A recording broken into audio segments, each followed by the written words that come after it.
Pride and Prejudice, by Jane Austen. Chapter 30. Sir William stayed only a week at Hunsford, but his visit was long enough to convince him of his daughter's being most comfortably settled, and of her possessing such a husband and such a neighbour as were not often met with.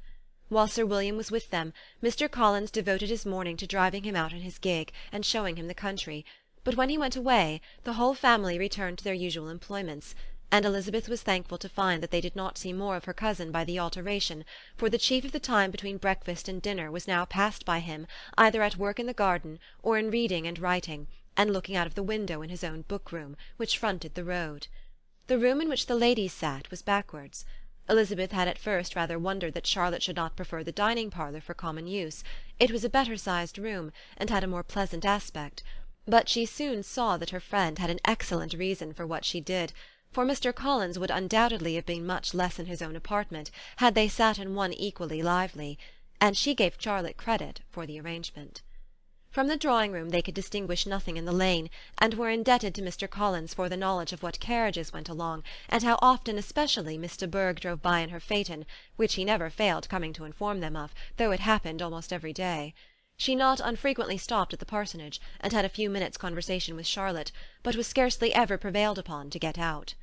Very few days passed in which Mr. Collins did not walk to Rosings, and not many in which his wife did not think it necessary to go likewise; and till Elizabeth recollected that there might be other family livings to be disposed of, she could not understand the sacrifice of so many hours. Now and then they were honoured with a call from her ladyship, and nothing escaped her observation that was passing in the room during these visits. She examined into their employments, looked at their work, and advised them to do it differently, found fault with the arrangement of the furniture, or detected the housemaid in negligence, and if she accepted any refreshment, seemed to do it only for the sake of finding out that Mrs. Collins's joints of meat were too large for her family.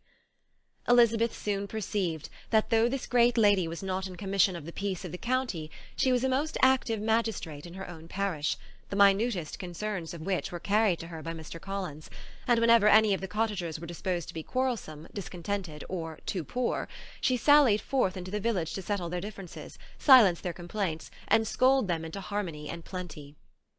The entertainment of dining at Rosings was repeated about twice a week, and allowing for the loss of Sir William, and there being only one card-table in the evening, every such entertainment was the counterpart of the first. Their other engagements were few, as the style of living in the neighbourhood in general was beyond Mr. Collins's reach. This, however, was no evil to Elizabeth, and upon the whole she spent her time comfortably enough. There were half-hours of pleasant conversation with Charlotte, and the weather was so fine for the time of year that she had often great enjoyment out of doors. Her favourite walk, and where she frequently went while the others were calling on Lady Catherine, was along the open grove which edged that side of the park where there was a nice sheltered path, which no one seemed to value but herself, and where she felt beyond the reach of Lady Catherine's curiosity. In this quiet way the first fortnight of her visit soon passed away. Easter was approaching, and the week preceding it was to bring an addition to the family at Rosings, which in so small a circle must be important.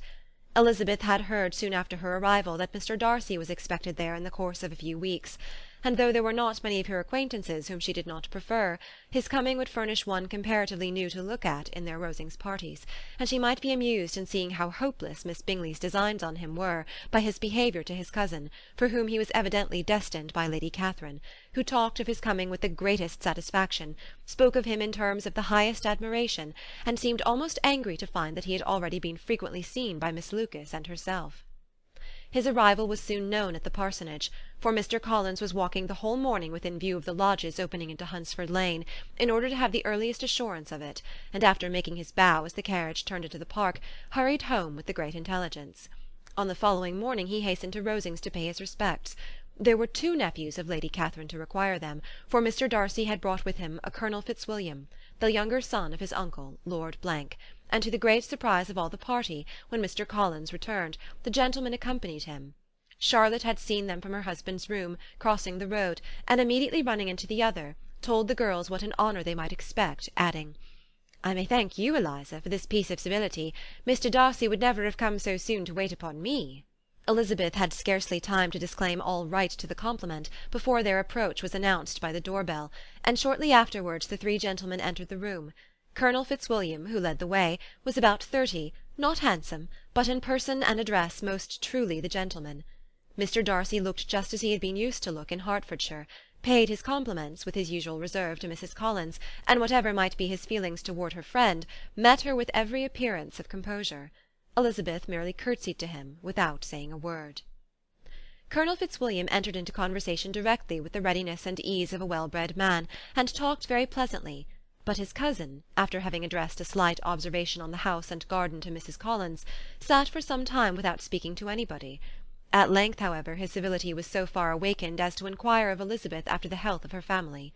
She answered him in the usual way, and after a moment's pause added, "My eldest sister has been in town these 3 months. Have you never happened to see her there?" She was perfectly sensible that he never had, but she wished to see whether he would betray any consciousness of what had passed between the Bingleys and Jane, and she thought he looked a little confused as he answered that he had never been so fortunate as to meet Miss Bennet. The subject was pursued no farther, and the gentlemen soon afterwards went away. Chapter 30.